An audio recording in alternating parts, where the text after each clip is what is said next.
We want to thank Next Level Marketing for being our opening sponsor on the podcast.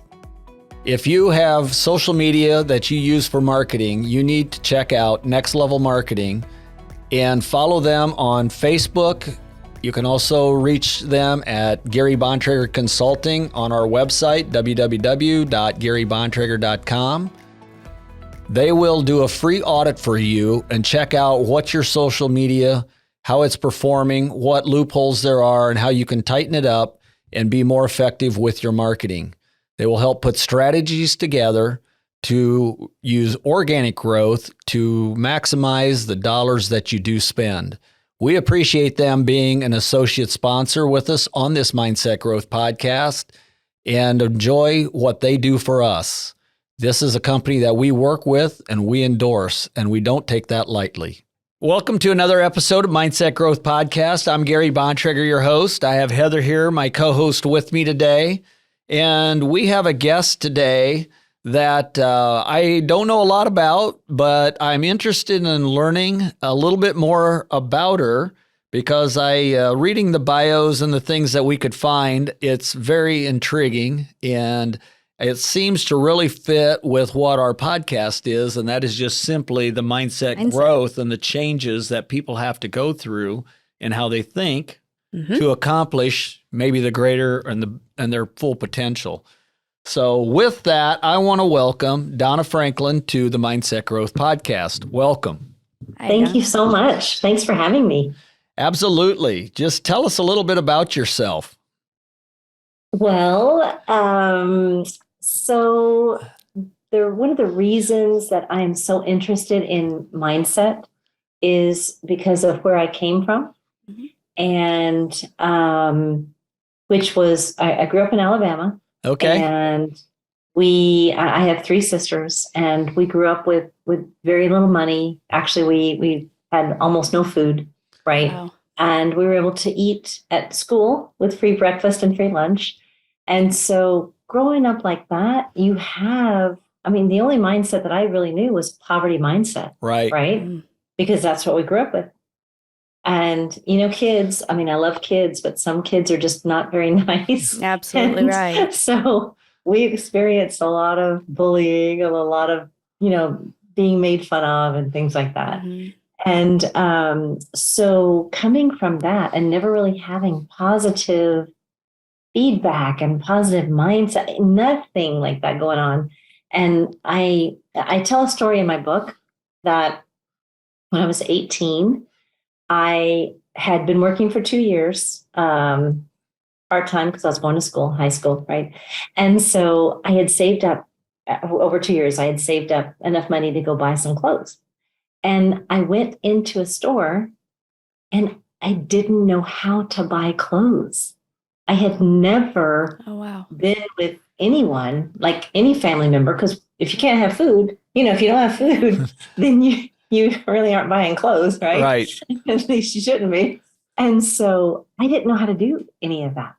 And I, honestly, when I was writing my book, that's something that I remembered. And I had never really thought about that until I was writing my book. And then when I went, and I don't even remember if I bought any clothes that day.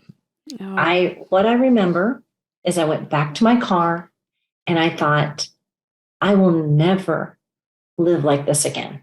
I have to learn what to do and how to make myself successful because I don't want to be poor anymore. Yeah. Right.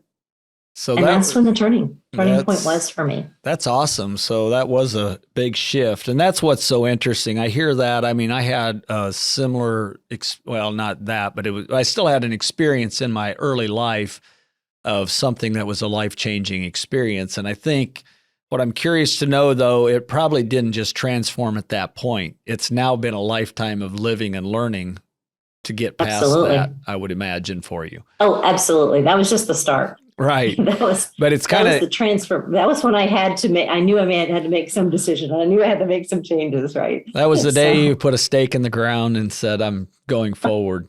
Yeah. Exactly right. Yes. So,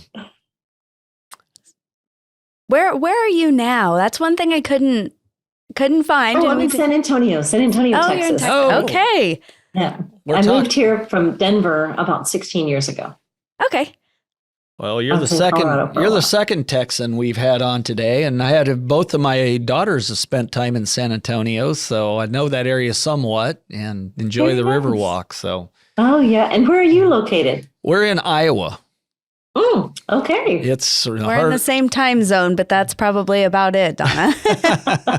I have never visited, but I need to come and watch. It's the heart of the Midwest. We don't have any professional sports here. It's a small, there's a lot of small rural communities, but it's really salt of the earth people.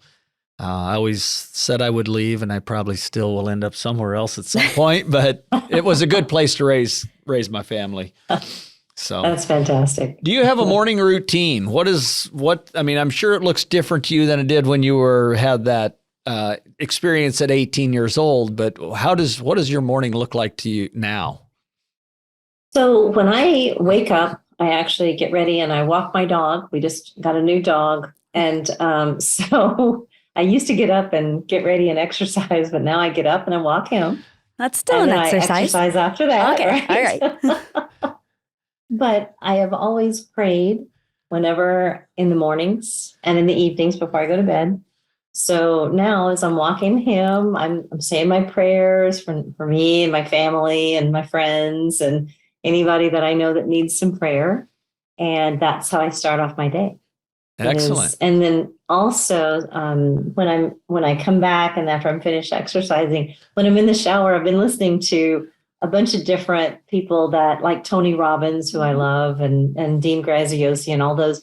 While I'm in the shower and I'm doing everything, I'm listening to them because I'm thinking I want every minute that I can to get as much positivity in my life as I can, right? Because what Jim Rohn, I think he used to say, or he said, gosh, what is that quote? Something about,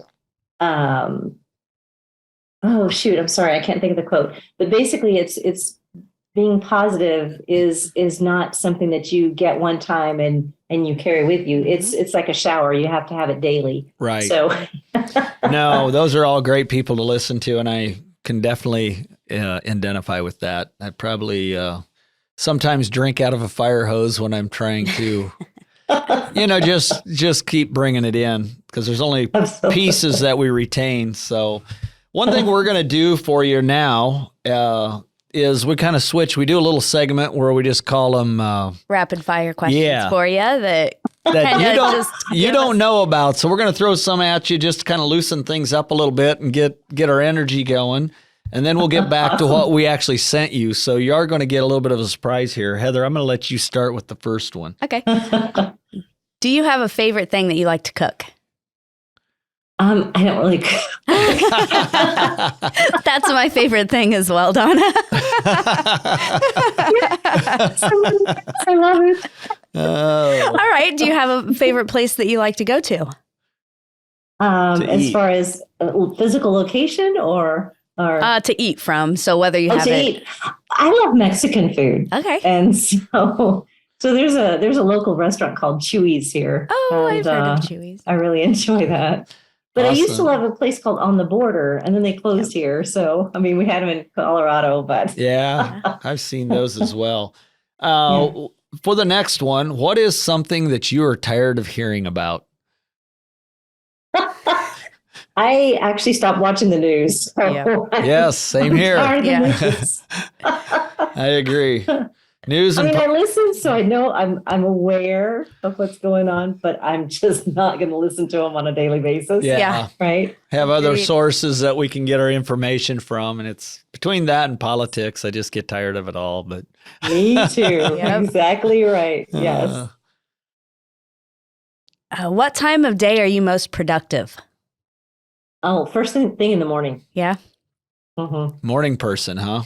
Morning person, definitely. Yeah, people get irritated by me. Because this is what they get in the mornings. I'm like, hi, how you doing? They're like, oh, come on. Especially on a Monday morning, they're like, can you just go away for a little bit?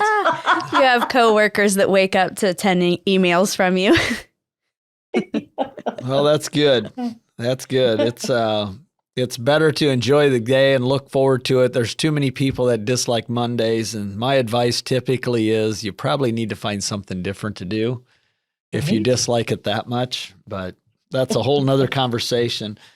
One more, and then we'll move on. What was your worst job? Oh gosh. Probably at Shoe City. That was my first job. It didn't pay much. Shoe City. It was in Alabama, and didn't pay much. And you had to deal with feet a lot. And feet. That could be some people's favorite job. So true. So true. Okay. I love it. All right. So as we said, we've not had a conversation before, so we don't have know a whole lot about you. But what we can tell is that you had to have decided early on that that mindset was going to be what got you through your struggles in life. Can you just elaborate on that? I know you touched on it, but just kind of expand on kind of where that took you, where you. Sure. Maybe even give us a little history of what how those steps proceeded and what took you on through life, because there's got to be other pivotal moments, I would think, too, that were important. Oh, for sure. So, really, whenever my daughter came around, and I didn't want her to have the same mindset that I had, right? And I wanted her to have everything better than what I had, as all parents do, right? And so I grew up loving Bruce Lee and just loved the way that he could take care of himself. And to me, it was like he took care of himself, his family. And I know it was movies, right? I know that, but I knew one day I would take martial arts.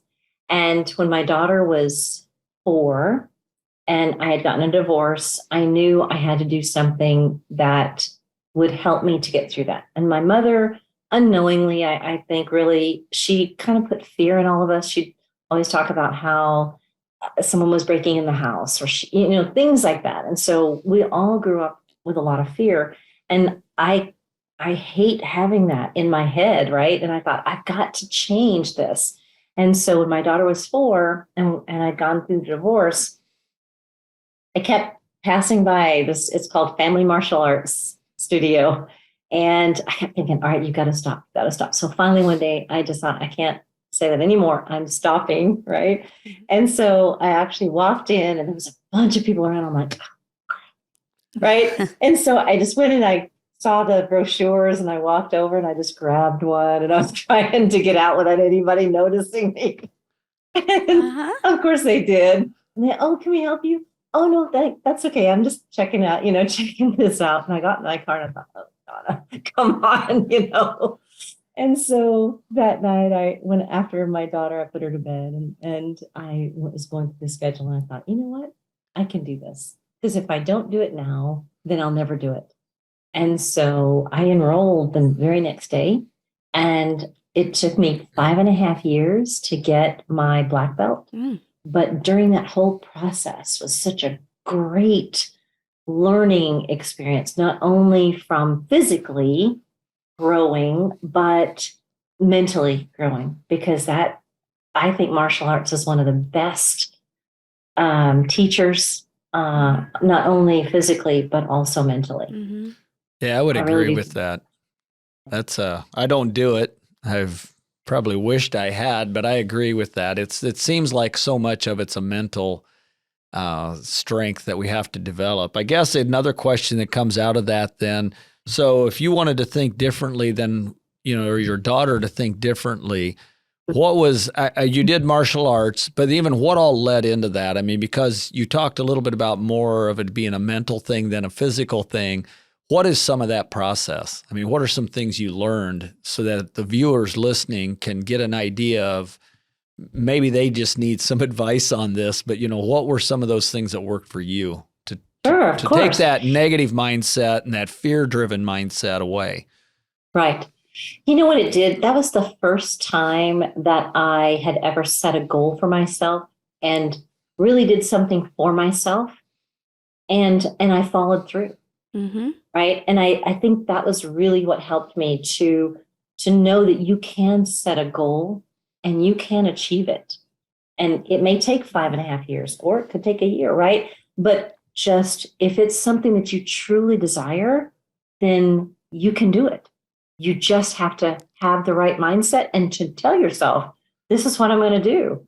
Right. And that was really something that I truly wanted to do. And it's so interesting because you don't really, I mean, I didn't know it was going to take me 5.5 years, right? I had no idea. If I did, I don't know if I would have started it, right?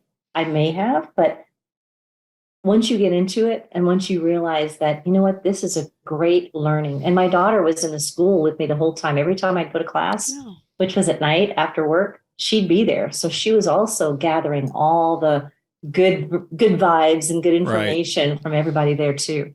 But I really do think it's setting goals, knowing that you can achieve something that you really want to achieve. And that's what I have learned from that. And I actually do speaking engagements on my book.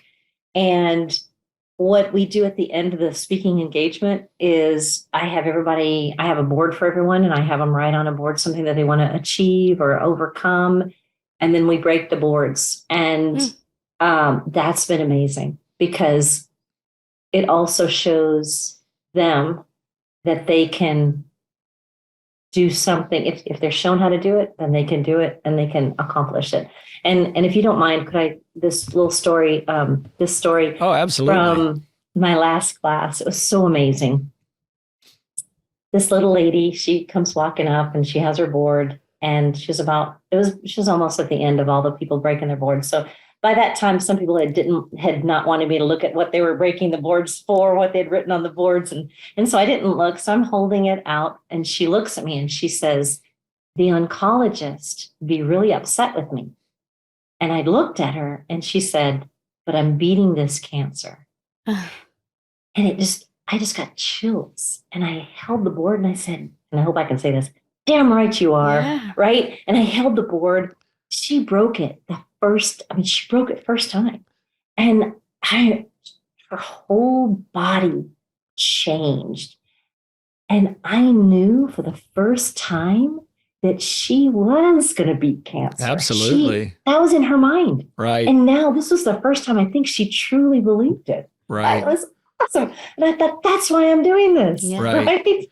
Yeah, it was amazing. You just never know who you're going to motivate to take another step. And that's what's so incredible. Our mind is such an incredible, instrument. It's not the right word, but mentally we really have so much that either hurts us or helps us. And it's amazing the stories of people even just getting healing with how they think physically, even from sicknesses like that. That's an incredible story. So one other thing that I would point out and that I would like a little bit of your, maybe you to comment on, you mentioned that you did this for 5.5 years to get your black belt. I'm assuming you kind of continued for a period of time.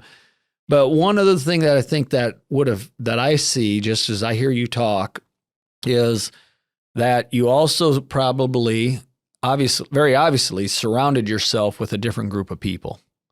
Oh, absolutely. Because you're now in a class, and it doesn't mean you moved away from all your other friends, but there's, they say if you want something different, or I talk about this a lot, you need to replace whatever it is. If it's anxiety and fear, you have to replace it with something else. So in this case, you kind of replaced your circle that was building you up and challenging you, which certainly was a huge difference for your daughter to walk into an environment like that.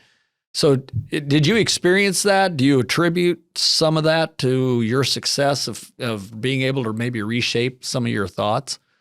Oh, absolutely. There's no doubt in my mind. That's exactly one of the major turning points in my life as well, is just being around all of the people that were there, and they had all set their own goals and they were all achieving their goals. And it was anywhere from young kids to adults that were older than me, right? And so we were all doing it together. And I have to tell you, this was so fun. I never thought I could do this. So we're in class, and we were basically throwing each other, right? Yep. And so normally they let us team up with the person that was really close to our own size. And I thought, no, I'm going to challenge myself, and I'm going to see who's the biggest person in the class, and if I can throw him, right?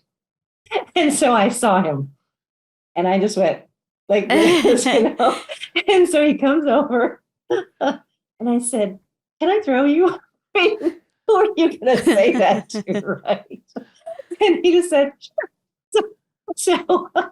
So I took the position. He gets in behind me, and it was as if someone was coming up behind you, going to choke you or whatever, right? And so I was ready for it. And when he put his arm around my neck, it was so incredible because I threw him like it was nothing. And it's just all about leverage because we've been shown how to do that.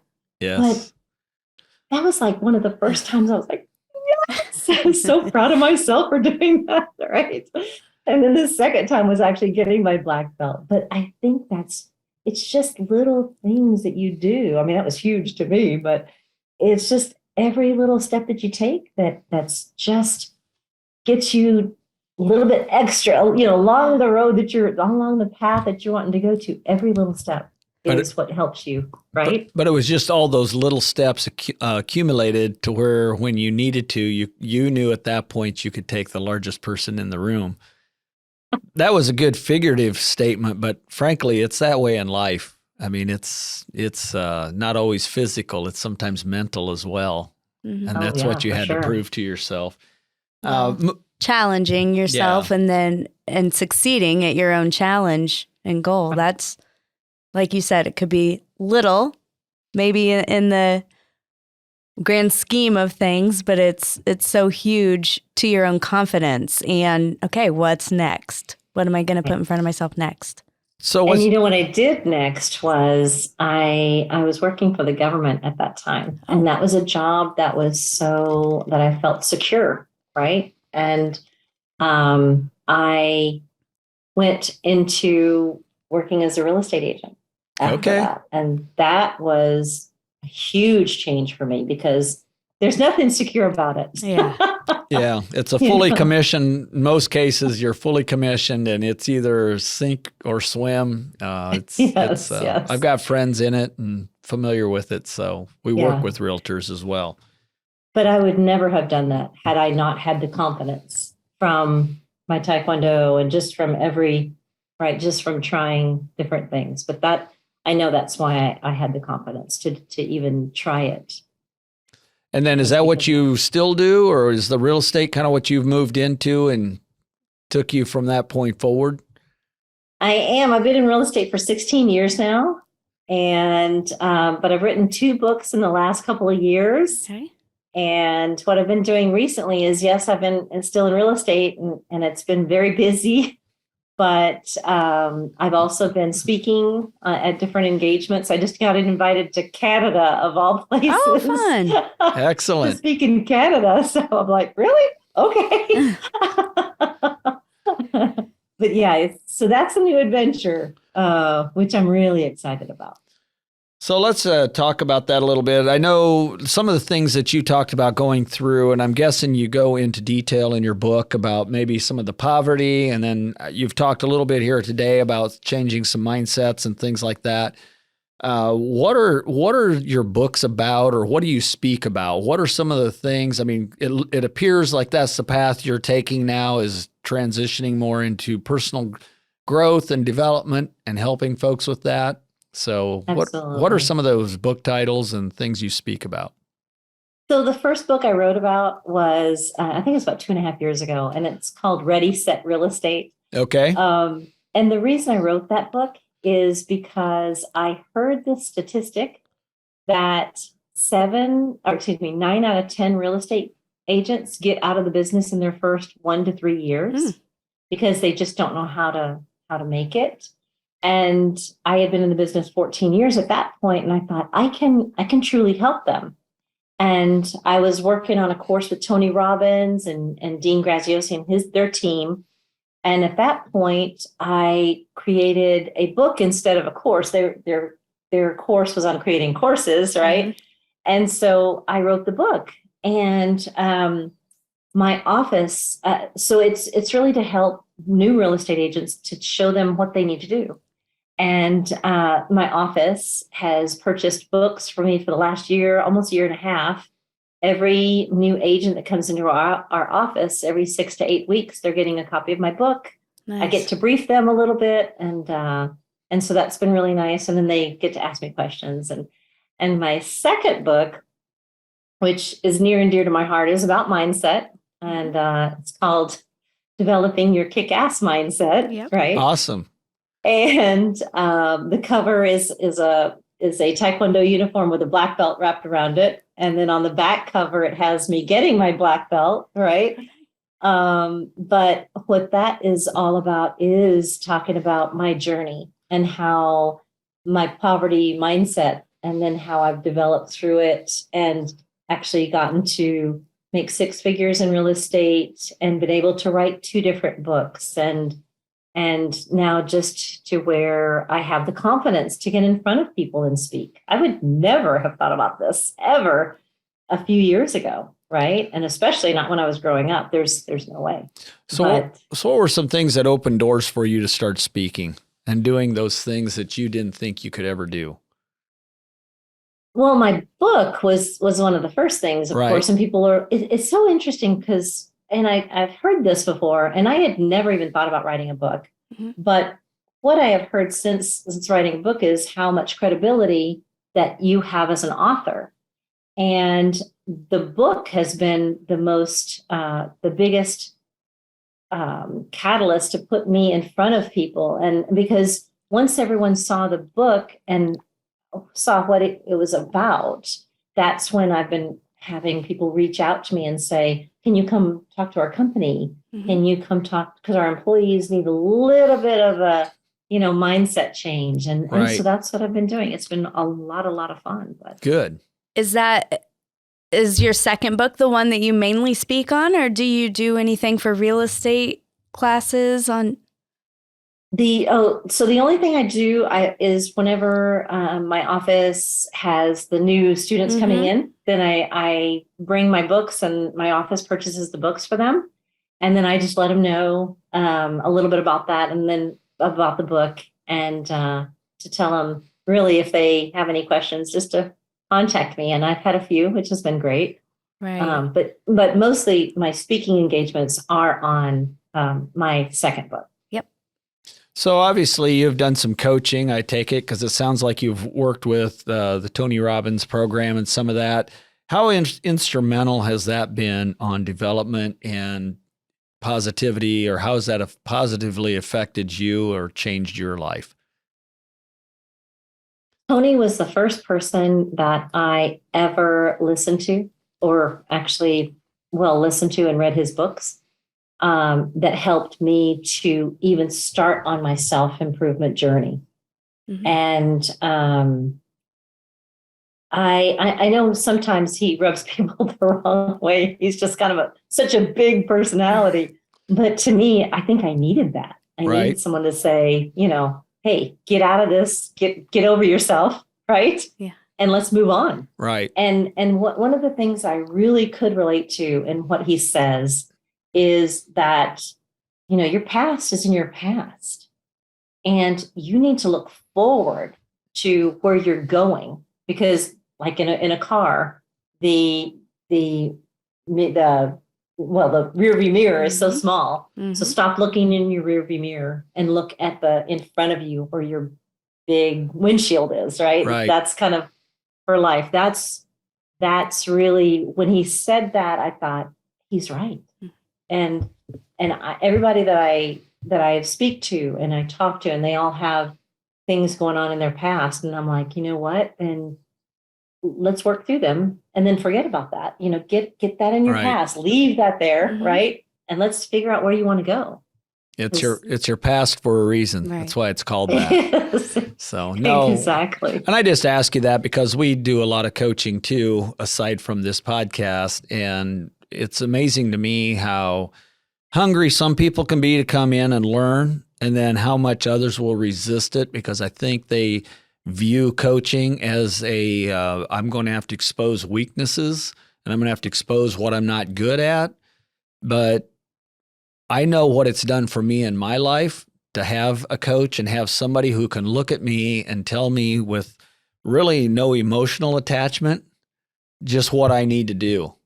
And clearly it has been very beneficial for you as well. So that's just something I encourage people to do. And then the other thing is get out and listen to people speak like yourself. It's to me, it's just so empowering to know that you do that, because it was so difficult for me to talk about stories in my past. And I've only started to share some of the deepest and darkest ones in the last 2 years. And I, sometimes get emotional sharing them. But when you see that impact that it has, because somebody always seems to come up almost no matter how small the group, and they could relate to something. And so I just want to, thank you for taking the courage to step out and share that, because as people are listening to us on here, I want them to be encouraged to do that as well. It may be on a different level. They may not be flying to Canada or, traveling as much as you do, but they're all plugged into local communities. And it's amazing what that positivity will do and how it'll shift and transform people around you. We want to thank Gary Bontrager Consulting for being a sponsor on the Mindset Growth Podcast. There's a variety of services they offer. They have human resources for one. They have a sales program. They also work with the financials, whether you need to help set up your QuickBooks or go with a high-level person that can help you do benchmarking, budgeting, and the likewise. They also do a lot of leadership training, whether you're the business owner, manager, or are just leaders in departments. They can tailor those packages for you. Reach out to them for a free consult, and they will see what your needs are and offer different opportunities for you to put in motion to take your business to the next level. They have been successful over the past few years in helping organizations not only grow, but grow as much as 200%, 300%, and 400% in a 12-month period. Certainly, they understand it takes a strong foundation, and there are years where there may be no growth leading up to this as they put the right pieces in place. Reach out to them at www.garybontrager.com. You can reach out to them on Facebook, Instagram, LinkedIn, and Twitter and get the free advice that they offer. And that may be just what you need to set you on a different path to lead you forward and be successful in your business and your life. We appreciate them supporting us. How many years have you worked with Tony Robbins to get to this point? Because you said you haven't really envisioned writing a book or anything before. Right. So I've worked with Tony for probably about 4 years with all of his programs that he's been working on. But I listened to him years ago. So It's been a long time just starting to understand how to change my life, changing my mindset. And so that's been, 30 years when I started that. I was only a baby. I'm just saying, right? Yes. So what are some of those layers? If you've listened to him for 30 years to get to this point here, can you share with us what some of those layers are that you peeled back? Because I think when we start at certain points, clearly you weren't ready for one-on-one coaching 30 years ago. I mean, whether it was mentally, emotionally, you just weren't there. So there's pieces that go into that to fit that all together. How did that look for you? For sure. First was when I first started listening to him, it was just to try to realize that I'm valuable, right? That I am worth something. Right. And I mean, because when you grow up the way we did, you don't feel valuable at all, right? And so that was huge. Just feeling that feeling of, okay, so I really truly am unique. I have my own gifts and that I can bring to the world, but it's been 30 years of trying to figure that out, right? I mean, first of all, I had to know, that was the first thing. The first thing was, okay, I am valuable. I am worth something, right? Mm-hmm. And then after that, it's like, okay, so how can I improve myself so that I can bring those things out that are inside of me that I never knew were inside of me, right? My own, what I'm supposed to be doing in the world. Because I truly believe that every one of us has gifts that we're not exposing, that we're not giving to the world unless we actually have our own journeys and our own journeys of self-discovery. Right. And one of the things I know that Les Brown said is that where is the richest place on earth? And I'm sure you've heard this before. Is it the, Saudi Arabia in their oil? Is it the diamond mines in Africa? And he said, no, it's in the graveyards where books that have never been written, songs that have never been sung, just that's where the richest part is. And let's not let you or I be one of those statistics, right? Let's try to get our gifts out while we can. And that's why I love the whole mindset and the whole self-discovery, because every one of us we have our gifts. We're amazing. We just have to discover that. And in a lot of cases, we have to have people to help us to discover that. Right. Yeah. So as you peeled those layers back and listened to Tony Robbins, did you find yourself having friends and people that supported you in that, or like, family members, or was that kind of somewhat of an island journey for you? In the beginning, I should say, as you start into that. Great question. Okay. So what I have discovered, and it's not just me, is those that are closest to you probably aren't going to get the journey that you're right. Most of the time. And I don't know, do you know who Trent Shelton is? I don't. I love him. Check him out. Okay. He is one of Dean and Tony's really good buddies. And he's a former NFL player, and he now is speaking, and he has his own podcast, but he has a lot of followers, not a lot of followers, but he's pretty amazing. And one of the things that he said that really resonated with me is he said, why would someone get what God gave you? Right. And he's right, because what I have learned is that no matter how I have to try to explain what I'm doing to my boyfriend or to some of my friends, they don't get it. And in a lot of cases, it's because they're afraid. They are afraid that things aren't going to be the same, that I'm not going to be the same, that our relationships aren't going to be the same. And so what I have learned is those that are closest to you really do have a fear of that. And they won't support you or they'll support you the best way that they can, I should say. But you have to realize that your journey has to be, you need to continue on with your journey. Do not hide your light, right? Because there's something that each one of us is supposed to do. And if we don't fulfill that, we're going to be one of those statistics in the graveyard that really never fulfilled what we were supposed to. And that's so important to me. But yeah, sometimes it is a lonely journey, but that's why I've joined with others like Tony and Dean, because we have a community, and we're on Facebook, and we actually go on Facebook and just talk to each other about different things, and so having a community, having a coach, just like you both, it's so important, is to have someone to be able to talk to about it. so that you know that you're on the right journey, but somebody else that's close to you may not get it, but it's okay. It's okay. Yeah. Right? That's so interesting when we talk about those things. I look back, I know you've probably realized now, you've seen that. I think a big fear we have is we're going to lose all of our friends.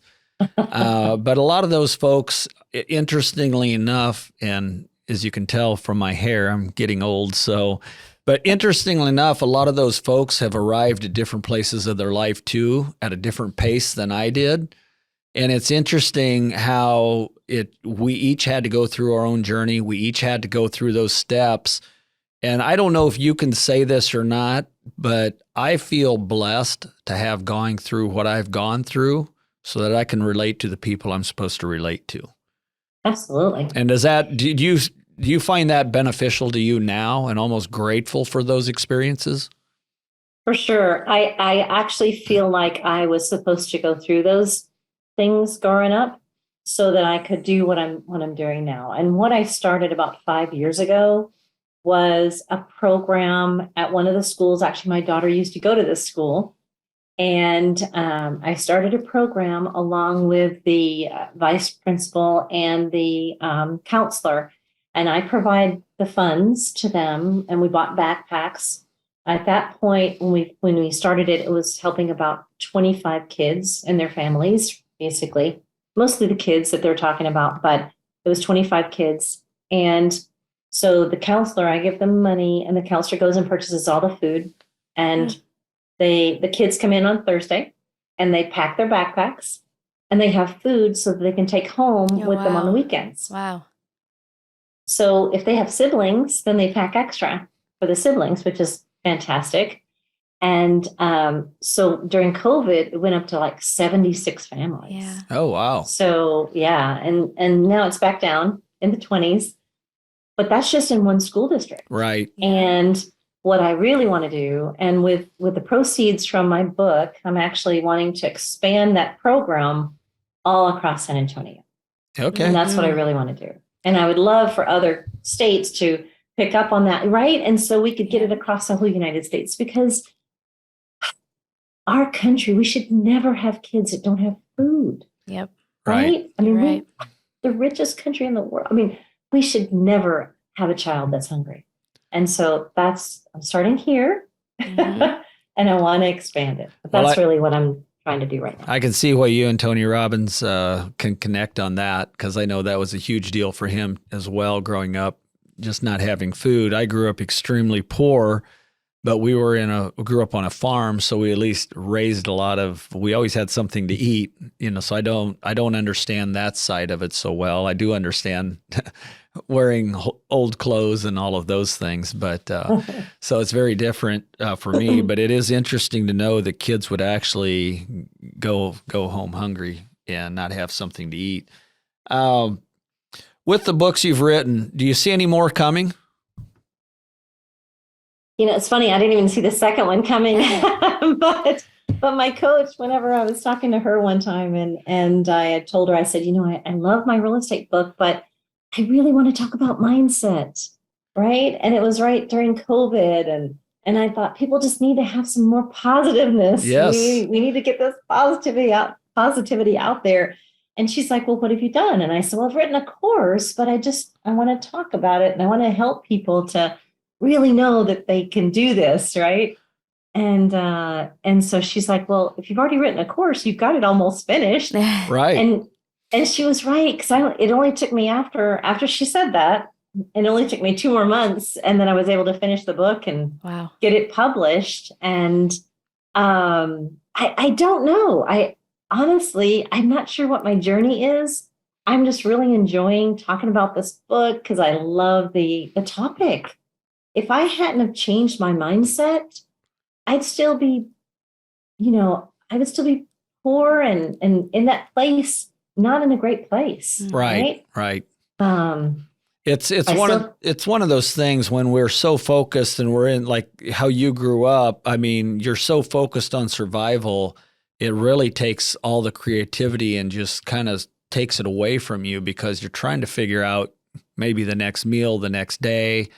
And so it's it doesn't mean anybody's less for being in those environments. I think what I'm hearing you say is there's a better way to serve more people. Absolutely. And we want to motivate those. Well, For sure.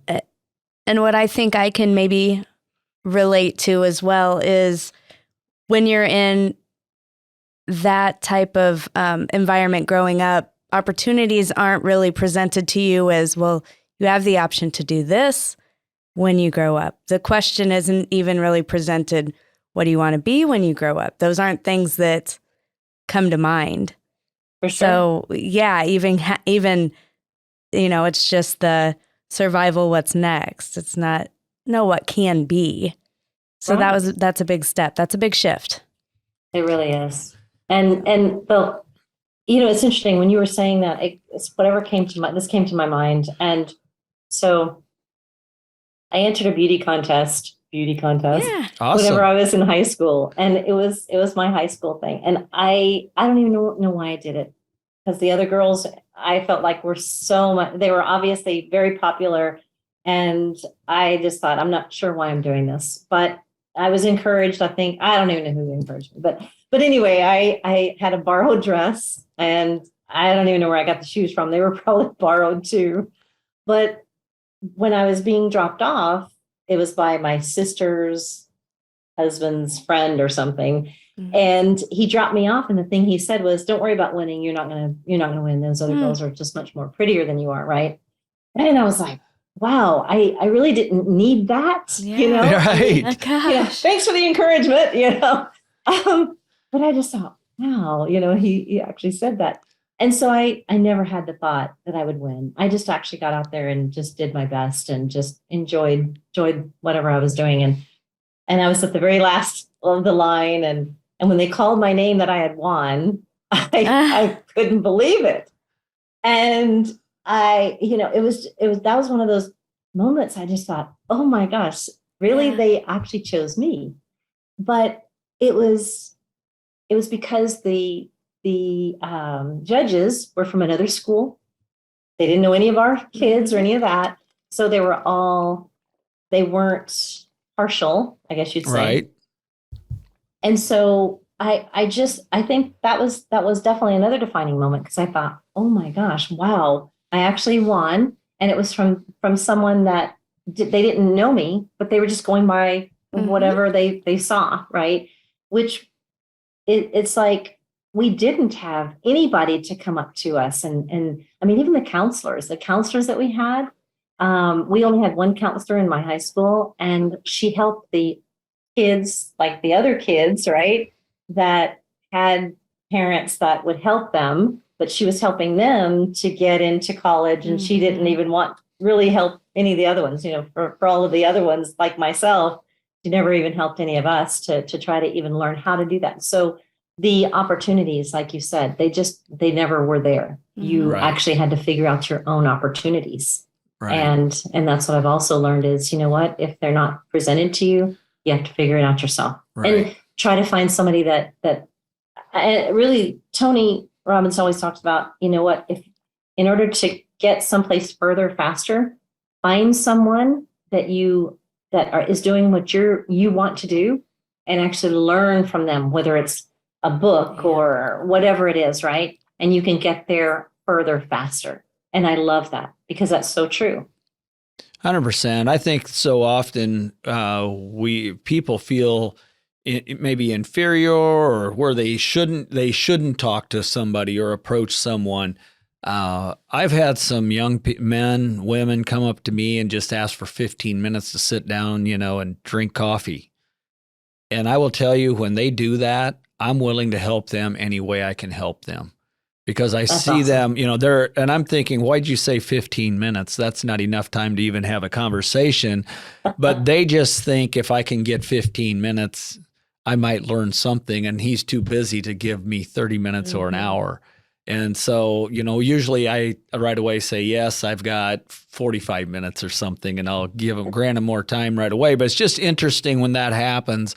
I just challenge people listening to this, don't be afraid to ask just for a conversation, some time with somebody. People are grateful, and there's a lot of gratitude that they will extend you, and it makes a huge difference. I just, I appreciate, Donna, so much some of the things you shared. I look forward to now. I'm going to go buy your book. But where do people find your book? How do they find that and follow you? I mean, where on social media can they find you? So I am on Instagram, and I'm on LinkedIn, and I'm on Facebook. Okay. And as far as my book, it's actually both my books are on Amazon, but I do have a website that has a little bit more information that they can actually get my audio version of my book, and they can get the course to go along with my book. So I have a full course that I have to go along with the book, because, when you read something, if you don't get it internalized, right, then it doesn't actually sink in, and you won't take the action. So that's why I wrote the course. But I also would like to say, I would love to send you a mini course for your listeners for free. Absolutely. They can have that. They don't really have to have the book, but for the mini course, they can just go through it. It can help them to figure out some things that they may want in order to help them in the future. That's sure. great. So, yeah, send that over. We'd be happy to share that with them. We're always trying to find things to share with folks like that. And, I imagine you'll write another book. I am just completing my first one, and I didn't expect to ever write that. And I already know I'm going to write more, but I think there's something so powerful. And I challenge people to do this, whether they want to write a book or not. And everybody works differently, but 50, 60,000 thoughts pass through our minds in a day. And I can really bring my focus in when I personally use pen and paper, but that's how I can focus and articulate my thoughts. And it's really a way for me to track kind of where I'm at and what I want to accomplish. And it's really helped me probably grow in ways I didn't expect to. So I understand kind of what drives a person now when they start that process. So it does take time, but it's a good thing. So is it okay if I actually send you the link so that you could put it in your... Yeah. Okay. Yeah, absolutely. Awesome. Do that. We'll share, if you have some links like how to contact you and things like that, we will notify you as well, so that you can share it out on your platforms, because we certainly want to reach, anybody that you want to reach. It's again, one of those things that as we help each other, we help everyone, and it's not really about you or I, it's about those we can serve, or Heather either, we're here to serve others. So anything you want to make a final statement or anything you'd like to share with listeners before we go? This has been such a pleasure. I really appreciate you both having me on your podcast. And, let's just make the world a better place. Absolutely. Which is what we're all trying to do, right? Well, I really appreciate you reaching out. I feel like this has been a fun interview. I always enjoy listening how people overcome obstacles and how they transition.